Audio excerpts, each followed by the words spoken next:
Well, it's going to be the first time in the history of Ukraine and maybe in the history of the world when the word oligarch is going to be a legal term with a legal definition and with clear and transparent criteria. And it's innovation since, as far as I know, historically, there were two types of dealing with oligarch issue. First one was evolutionary, when step by step, by increasing the powers of anti-monopoly bodies, by regulating lobbying activities, etc., step by step, the power of oligarchs was decreasing in certain countries, for instance, in the US.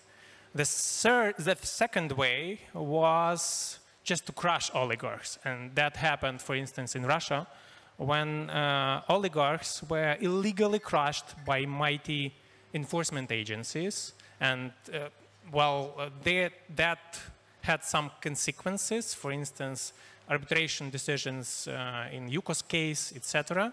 But money were transferred to friends of Putin. Ukraine is intending to introduce the third way, a legal one, by introducing a framework, legal framework, for dealing with oligarchs. And according to the draft law submitted by the president, there will be 4 criteria for oligarchs. And if a person meets 3 out of 4 criteria, then such a person will be recognized and dealt with as oligarchs. And among those 4 criteria are involvement in politics, ownership of media ownership, assets, significant economic assets, and monopoly.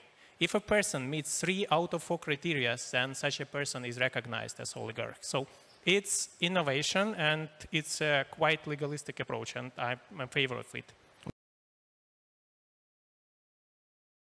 Justice Minister, you make it sound like there's some sort of forensic way, given your 4 criteria, of defining who is an oligarch in Ukraine today. So I've read reports of lists, the official list of oligarchs being drawn up, and given the criteria and the threshold of whatever it is, $80-something million of wealth, qualifying being one key criteria for qualifying. Is there now an official list of oligarchs? How many people are on it? And is that really useful? Because in this discussion we're already having about the balance between institutional approaches and then the targeting of individuals, is it useful to have a very public list of the oligarchs in a particular country, in this case Ukraine?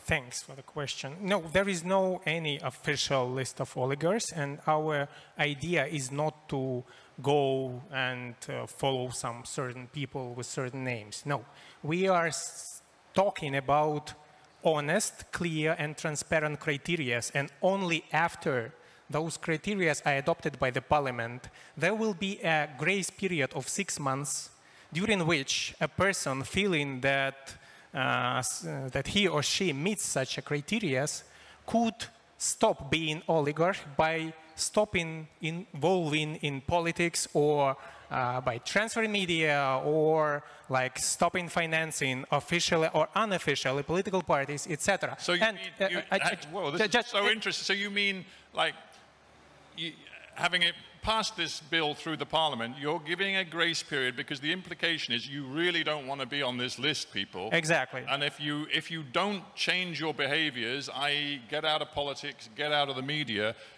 there will be very big problems for you coming right up.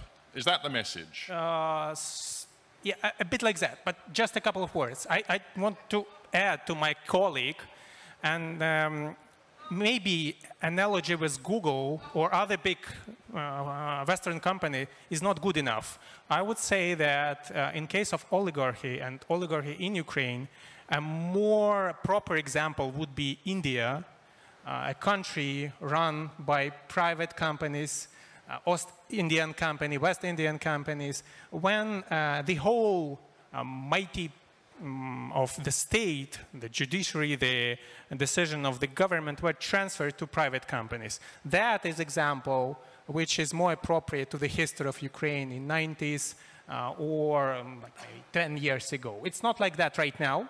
The situation has changed. But it's not Google here. Oligarchs are not owners of Google, and they behave differently. And in case of the law, yeah, if it's adopted, or when it is adopted, there will be a grace period, and there will be a possibility and a message sent to oligarchs to stop their behavior. And after that, there will be some limitations. They are not like damaging consequences, meaning that there won't be any imprisonment or seizure of property, no. But there will be a register, the register will be public.